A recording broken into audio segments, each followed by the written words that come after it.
Hey everyone, welcome back to my channel where we share the most exciting Nollywood movie stories. If you're new here, be sure to hit that subscribe button so you don't miss any of our latest videos. Trust me, you'll want to stick around. Today, we have an amazing story that will keep you interested from start to finish. It's full of drama, suspense, and everything that makes Nollywood so exciting. So grab a seat, get comfy, and let's dive right into this wonderful story that I know you're going to love. Mr. Ben was a man known for his drive and ambition. A businessman at heart, he never took his ventures lightly, always pushing for success. He had built a strong reputation with thriving investments, but one bad decision had left him bankrupt. Since that day, life had been a difficult climb for him and his family. The downturn hit them hard, but Mr. Ben never lost his passion for business. One brisk morning, as he prepared for another day at the office, his wife and two children, Boyo and Titi, were waiting for him downstairs. Breakfast was ready, and they all wanted to spend a few moments with him before he left for work. As usual, Mr. Ben was running late, juggling his thoughts and the pressure of getting to the office on time. But his wife insisted, "Just a little something before you go, please." Reluctantly, he agreed, joining his family for a quick bite. There was warmth in those moments, and though his mind raced with business thoughts, the time spent with his family grounded him. After eating, he rushed out of the house, hurrying to the office. Later that day, Mr. Ben was at his desk, combing through various documents, plans, and proposals. His mind was occupied with countless ideas, all in pursuit of rebuilding what he had lost. Suddenly, one of his employees knocked and entered the room, informing him that he had a visitor. "Who is it?" he asked, still half focused on his papers. "Your best friend, Mr. Jumbo," she replied. Surprised and pleased, Mr. Ben told her to let him in. Mr. Jumbo walked in with a smile, and they greeted each other warmly. It had been a while since they had caught up, and they quickly fell into an easy conversation. They chatted about life, work, and old memories for a while before Mr. Jumbo left, leaving Mr. Ben feeling a little lighter, but still burdened by his plans. The next day, Mr. Ben found himself working from home, sitting in the living room with his laptop. As he focused on a design he was reviewing, his son Boyo walked in and greeted him. Just as Boyo was about to leave, Mr. Ben called him back. "Come here for a second," he said, motioning for him to sit beside him. Boyo was a bit surprised, but did as his father asked. Mr. Ben turned his laptop screen towards Boyo. "What do you think about this design?" he asked, showing him a complex business concept he had been working on. Boyo's eyes widened as he looked at it. "Wow, Dad! This is amazing," he exclaimed. Mr. Ben smiled. "You really think so?" "Definitely," Boyo responded. Encouraged, Mr. Ben picked up his phone. "I need to call Mr. Jumbo," he said, dialing his number quickly. Boyo quietly left the room as Mr. Ben began speaking to his friend. "Jumbo, I think I've got it. This design is going to be perfect for the company," he said excitedly. Mr. Jumbo's voice came through the phone, calm and reassuring. "I've always known you had the best ideas, Ben. You've got the mind of a genius when it comes to business. I'm sure it's going to be a success." They chatted for a while longer, exchanging thoughts and encouragement before ending the call. That night, Mr. Ben was still sitting in the living room, fully immersed in his work. The house was quiet, and the glow from his laptop was the only light in the room. His wife came downstairs and found him hunched over, his eyes glued to the screen. She walked up to him and gently touched his shoulder. "Honey, aren't you going to bed yet?" she asked softly. Mr. Ben looked up, clearly tired but determined. "I need to finish this project," he replied. "I'll join you in bed as soon as I'm done." His wife sighed, concern in her eyes. "You've been working non-stop even during the time you should be resting. You need to take a break sometimes." But Mr. Ben shook his head. "I'll come when I'm finished. Just give me a little more time." She reluctantly went back upstairs, leaving him to his work. The next morning, Mr. Ben attended a meeting with his colleagues. The room was filled with discussions about business opportunities and investments. As they brainstormed new ideas, Mr. Ben suggested a bold and unconventional plan for the company. It involved a futuristic approach to business, one that he was sure could change the industry. But the room fell silent. His colleagues stared at him, unsure of how to respond. The idea seemed too radical, too ahead of its time. Feeling uneasy, Mr. Ben left the meeting and went home. His mind was racing and a sense of doubt crept into his thoughts. He called for Boyo, wanting his son's opinion. "Boyo, come here. I need to ask you something," he said as his son walked into the room.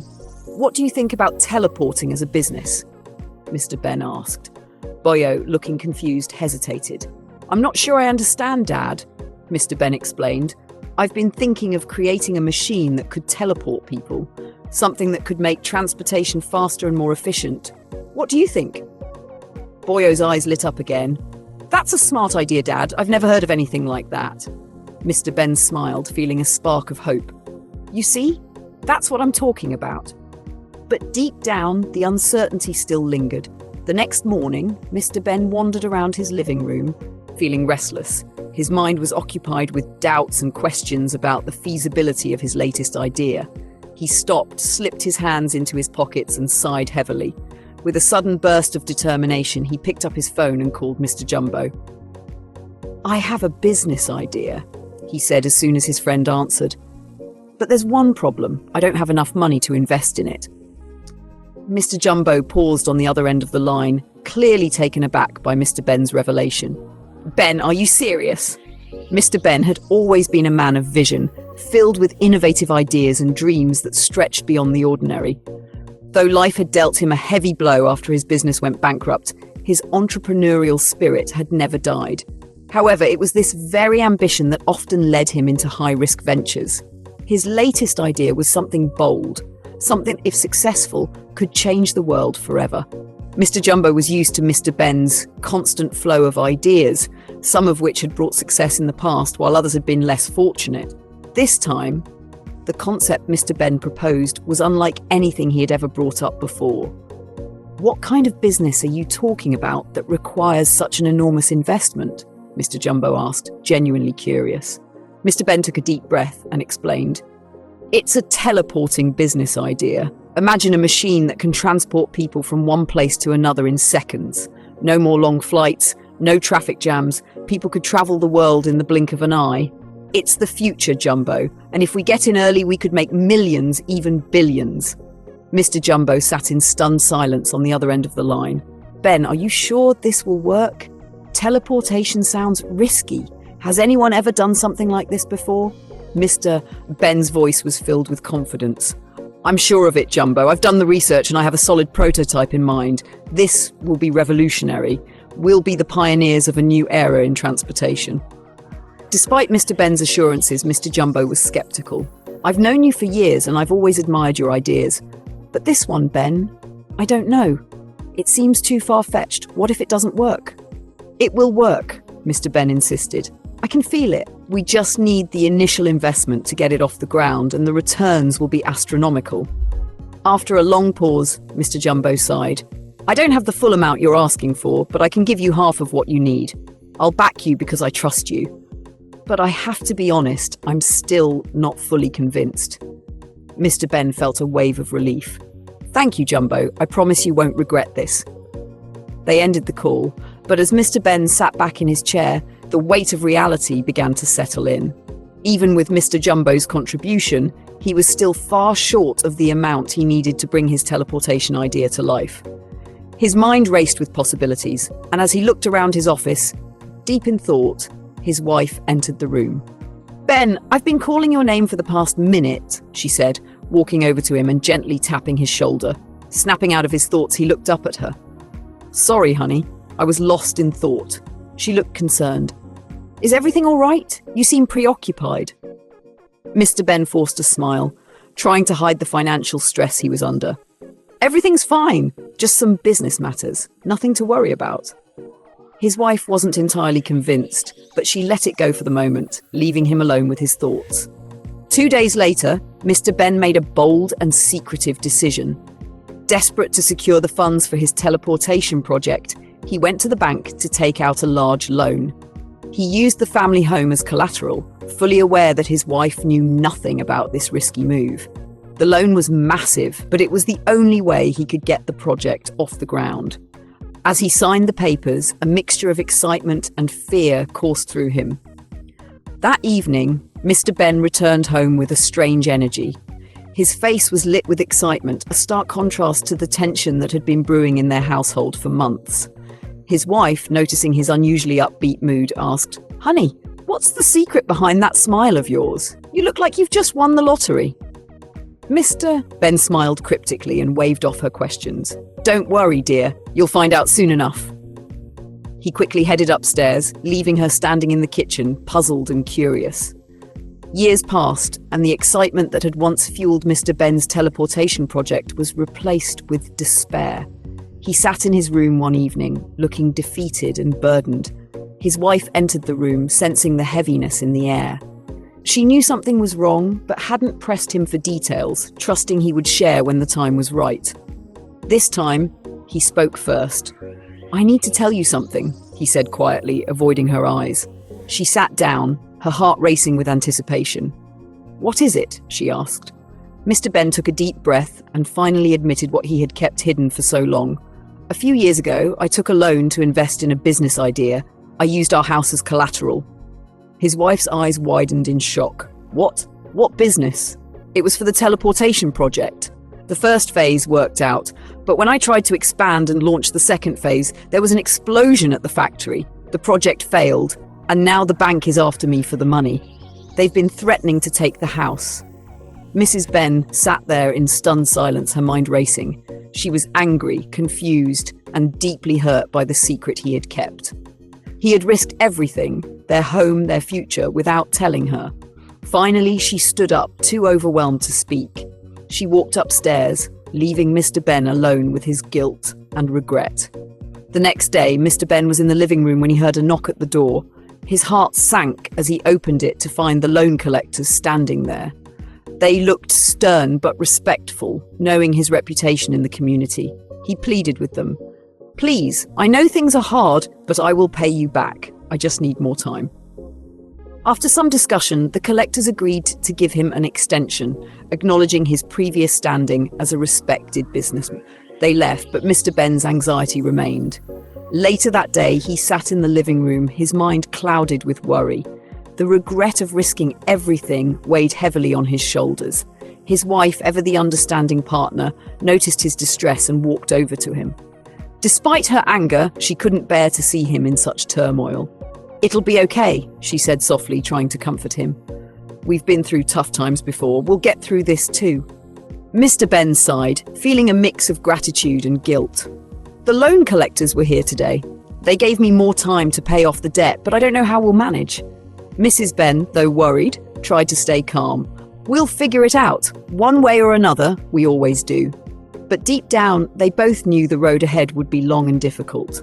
The weight of Mr. Ben's decisions would hang over their family for years to come, a reminder of how even the best intentions can sometimes lead to the hardest consequences.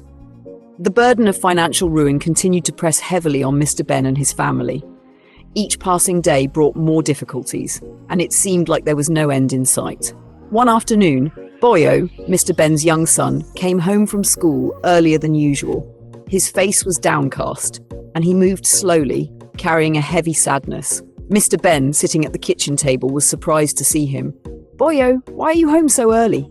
Did something happen?" Boyo hesitated for a moment, then said softly, "Dad, I was sent home from school today because of the unpaid fees." Hearing those words sent a deep pang of guilt through Mr. Ben. He was already overwhelmed with the pressures of keeping the family afloat, and now his son was suffering because of his financial missteps. "I'll take care of it, son. Don't worry," Mr. Ben said, trying to reassure him, though inside he felt more powerless than ever. A month passed and things only grew worse.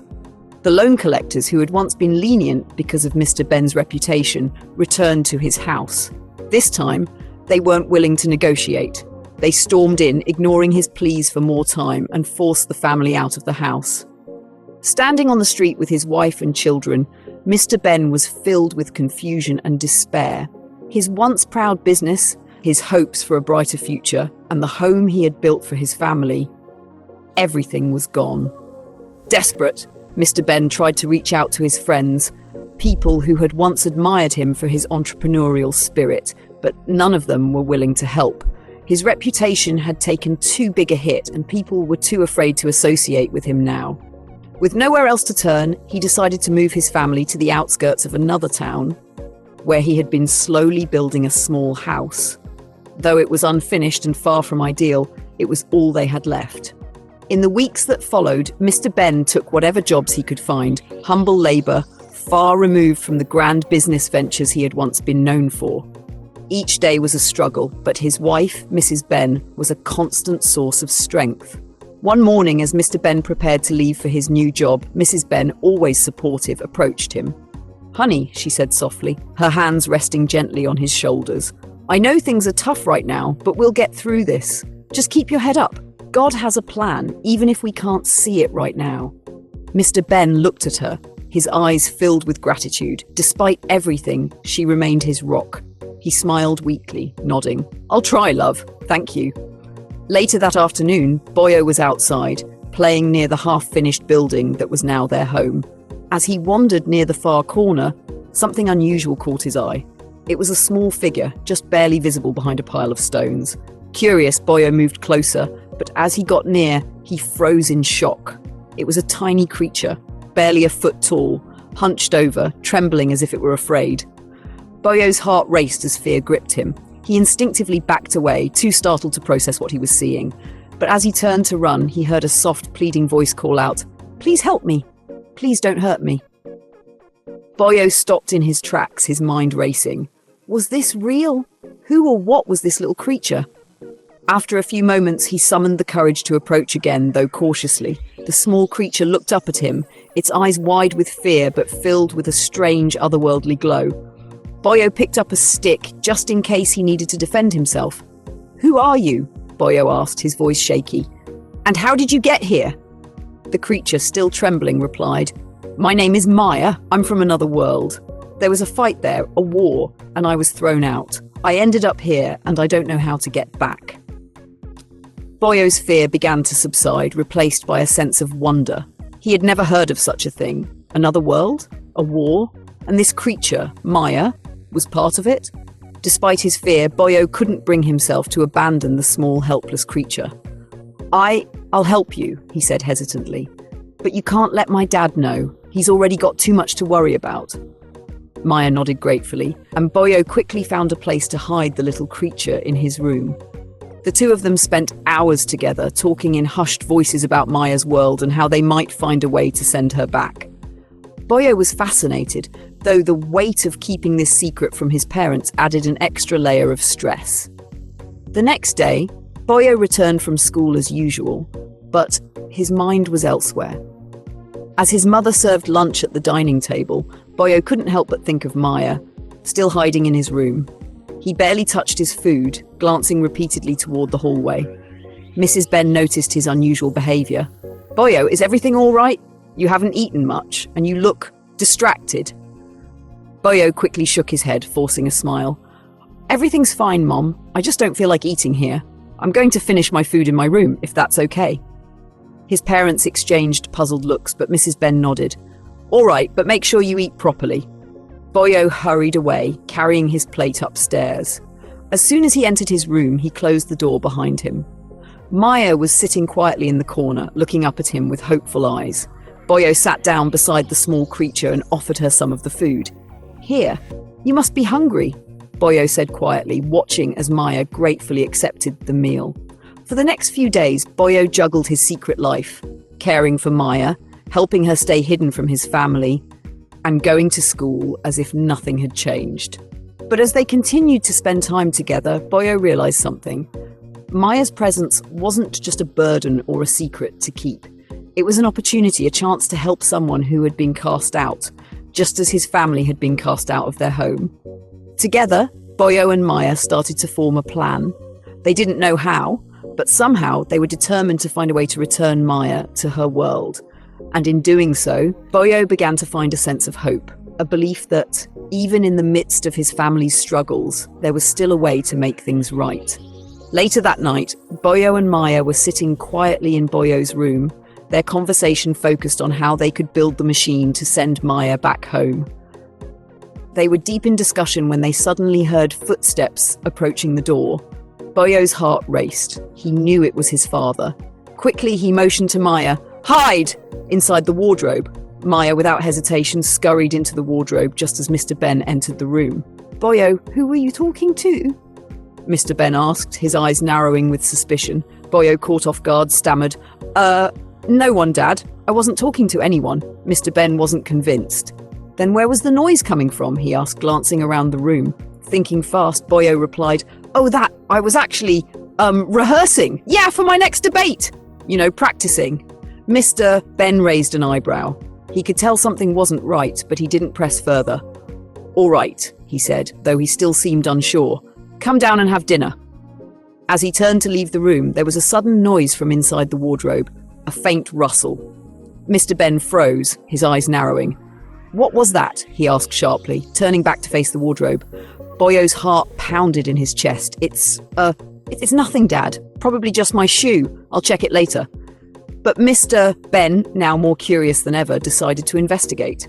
As he moved toward the wardrobe, Boyo quickly stepped in front of him, trying to block his way, but Mr. Ben gently pushed him aside and opened the door.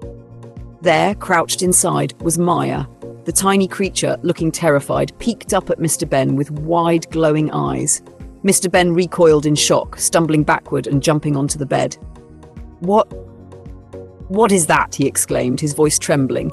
"Boyo, get away from it! It could be dangerous." He reached for something to hit Maya with, but Boyo quickly stood between them. "Dad, wait! Don't hurt her! She's harmless, I promise!" Mr. Ben, still alarmed, shouted, "How can you be so sure? This creature could be from anywhere. It could be dangerous. How do you know it's not here to destroy us?" Boyo, desperate to protect Maya, pleaded, "Dad, his name is Maya. He's from another world. He's not here to hurt anyone. He was thrown out of his world because of a war, and I've been trying to help him find a way back to his people." Mr. Ben stared at his son, unsure whether to believe him. The idea seemed far-fetched, but Boyo's earnestness gave him pause. Slowly, Mr. Ben lowered his hand, still watching Maya warily. "And how exactly do you plan on helping him?" he asked, his voice calmer but still laced with concern. Boyo explained, "That's what we've been working on, Dad. He needs a machine to go back home, but I can't do it on my own. I need your help." Mr. Ben was silent for a long moment, thinking. He glanced at Maya, who still looked frightened but made no move to attack or cause harm. Finally, Mr. Ben sighed and said, "All right, but let's go downstairs and talk this over. You and Maya can have dinner with us." A few minutes later, they were all sitting around the dinner table. As soon as Mrs. Ben saw Maya, she gasped and nearly dropped the plates she was carrying. What is that?" she asked, her eyes wide with fear. Mr. Ben quickly reassured her, "Don't be scared. Maya's harmless. Boyo found him and he's trying to help him get back home." Mrs. Ben, still looking shaken, cautiously sat down. As they ate, Mr. Ben turned to Maya. "So, how can we help you get back to your world?" Maya, grateful for their hospitality, explained, "The only way I can return is through a machine, a gateway that connects my world to yours. But it's complex, and building it requires resources. I know it will be expensive." Mr. Ben frowned. "I don't have much money left, Maya. I've already lost everything because of a failed business venture. I can't afford to take another risk." Maya's eyes pleaded with him. "I understand, but if you help me, I promise you won't regret it. I'll find a way to repay you, no matter what it takes." Mr. Ben wasn't convinced. "How can you promise that when you're stuck here with no way out? And even if we build this machine, how can I be sure it will work?" Mrs. Ben, who had been listening quietly, spoke up. "Honey, don't speak like that. Sometimes miracles happen in the most unexpected ways. We've already been through so much. Maybe this is an opportunity to turn things around. Let's help Maya." Mr. Ben looked at his wife, then at Boyo, whose eyes were filled with hope. After a long silence, he nodded. "All right, Maya, I'll help you, but I need to know, what exactly do I need to do?" The next morning, Maya led Mr. Ben to the spot where he had hidden something small when he first arrived. Digging through the dirt, Maya revealed a small, strange-looking device. "This is part of the machine," Maya explained, "but it's damaged. I need to fix it and make it functional. I can guide you on how to build the rest, and it won't require as much money as you think." Maya handed the device to Mr. Ben and began explaining the steps. Over the next few days, Mr. Ben sold some of his remaining belongings to gather enough money to buy the necessary materials. With Maya's guidance, he worked tirelessly day and night, piecing together the machine. Finally, the machine was completed. It stood in the middle of the living room, humming softly, its lights blinking in a strange rhythm. Maya looked at it with a mixture of hope and fear. "This is it," he said quietly. "This will take me back to my world." The entire family gathered to watch as Maya approached the machine. Before he stepped into the glowing portal that had formed, Maya turned to Mr. Ben. "Thank you. I'll never forget your kindness. Here, take this." He handed Mr. Ben a small, ornate box no larger than the palm of his hand. "This is a gift from my world. You may not understand its value now, but it will bring you great fortune." With that, Maya stepped into the machine, and in an instant, he was gone. The machine powered down, and the living room returned to its normal state. Mr. Ben stood there, holding the small box, staring at it curiously. He had no idea what was inside or how it could help him, but deep down, something told him that Maya's gift was more valuable than it appeared. As days passed, Mr. Ben, still skeptical, opened the box to reveal a glowing crystal inside. Little did he know that the crystal held the key to changing his family's fortunes forever. With Maya's gift, life for Mr. Ben and his family would soon take a turn for the better, proving that even in the darkest of times, there is always hope. Later that day, Mr. Ben sat quietly in his room, staring at the small, ornate box Maya had given him. Curiosity gnawed at him. Why would Maya, the mysterious little creature from another world, gift him a stone? What could it possibly mean? With a sigh, Mr. Ben opened the box. Inside, nestled in the soft lining, was an unremarkable-looking stone. Confused, he held it in his hand, turning it over and over, trying to make sense of it.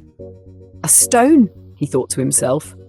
"Why would Maya give me a simple stone after everything?" But something about the stone felt strange. It was heavier than it looked, and its surface had a faint, almost magical glow. A thought occurred to him. Maybe it wasn't just an ordinary stone. Grabbing his phone, Mr. Ben snapped a picture of it and decided to research what it could be. He uploaded the image online, hoping to find some clue. Minutes later, as he scrolled through the results, one description caught his attention. His eyes widened as he read the text in disbelief. According to the research, the stone in his hand was no ordinary rock. It was a rare and priceless diamond. In fact, it was one of the rarest diamonds in existence, worth hundreds of billions of dollars. For a moment, Mr. Ben was frozen, unable to speak. The magnitude of what he was holding began to sink in. The silence of the room was shattered when he suddenly screamed, "Oh my God! I've made it!" The shout echoed through the house, and both Boyo and Mrs. Ben rushed to his room, alarmed. "Dad, what's going on?" Boyo asked, his face full of concern. Mrs. Ben, too, looked anxious, fearing something might be wrong. Mr. Ben turned to them, his face lit up with pure joy. "You won't believe this," he said, his voice trembling with excitement. "The stone that Maya gave me, it's not just a stone, it's a rare diamond, and it's worth hundreds of billions of dollars." Both Boyo and Mrs. Ben were stunned, their eyes wide with shock. "Are you serious?" Mrs. Ben asked, barely able to process the news. "I can't believe it," Boyo whispered, staring at the diamond in his father's hand. The room erupted in celebration as the family hugged and laughed together. They had gone through so much hardship, but now it seemed as if all their struggles were finally behind them. Mr. Ben wasted no time. He quickly contacted a reputable buyer who, after inspecting the diamond, offered an astounding $500 million for it. It was a life-changing sum, and Mr. Ben gladly accepted the offer. 2 weeks later, Mr. Ben and his family returned to their old home, the same one they had been forced to leave after losing everything. Now, not only had he paid off all his debts, but Mr. Ben also had more wealth than he had ever imagined. The family's financial struggles were a thing of the past, and Mr. Ben used part of his newfound fortune to invest in a revolutionary business, teleportation technology, inspired by the ideas Maya had shared with him before leaving Earth. With his newfound resources and determination, Mr. Ben worked tirelessly to develop the first-ever teleportation device. He poured his heart and soul into the project, and after years of research and development, his dream finally became a reality. The device he invented allowed people to travel instantaneously from one location to another, revolutionizing transportation and changing the world forever. News of Mr. Ben's groundbreaking invention spread like wildfire. The world celebrated him as a visionary, and he became an international icon, known as the man who made teleportation a reality. What once seemed impossible was now part of everyday life, all thanks to Maya, the tiny creature from another world, and Mr. Ben's unwavering belief in his dream. Years passed, and the Ben family's life was transformed beyond their wildest dreams. They now lived in a beautiful mansion surrounded by luxury and happiness. One evening, the family was outside, enjoying the cool breeze and admiring the clear, starry sky. The world had become a different place, and they couldn't help but feel grateful for everything they had. As they gazed up at the stars, something unusual caught their attention. A bright light, far brighter than any star, appeared in the sky, slowly descending toward their home. At first, they were startled and thought of running inside, fearing it might be something dangerous. But as the light grew closer, they heard a tiny, familiar voice calling out, "Boyo!" Boyo's eyes widened in surprise. He recognized the voice immediately. "Dad!" he shouted, pointing excitedly toward the light. "It's Maya!" Sure enough, as the light landed in their yard, they saw Maya standing there, along with several others like him. Tiny creatures, no taller than a foot, glowing with a soft, otherworldly light. Among them were Maya's family and even a group of soldiers from his world, all dressed in intricate, shimmering armor. Maya stepped forward and smiled warmly at Boyo and his family. "It's good to see you all again," he said in his small but powerful voice. "I came to introduce you to my family and to thank you once more for everything you did for me." Maya's wife and children stepped forward, bowing their heads in gratitude. "Thank you for helping Maya when he was lost," his wife said. "You will always be a part of our story." Mr. Ben, still amazed by everything that was happening, smiled back at Maya. "We're the ones who should be thanking you," he said. "You changed our lives in ways we never could have imagined." The two families, human and alien, spent the evening together, sharing stories and laughter. As the night drew on, it was time for Maya and his people to return to their world. With a final wave, they activated their teleportation devices and disappeared into the night, leaving behind a trail of shimmering light. Mr. Ben and his family stood there, watching as the light faded into the sky. They hugged each other tightly, filled with a sense of peace and happiness. Their journey had been long and difficult, but they had come out stronger, wiser, and closer than ever before. As they walked back inside their mansion, Boyo turned to his father and said, "Dad, I'm glad we never gave up, even when things seemed impossible." Mr. Ben smiled and nodded. "Yes, son, we learned that kindness, perseverance, and faith can turn even the darkest of times into something extraordinary." And so, their story came to a happy ending, filled with lessons of hope, determination, and the magic of unexpected friendships. So, remember this, always be kind to one another, and no matter how difficult life may seem, never give up on your dreams. You never know what wonders may come your way. Thank you for watching, everyone. I believe you enjoyed this amazing Nollywood story. Kindly subscribe to this channel to get more of our latest Nollywood movie stories.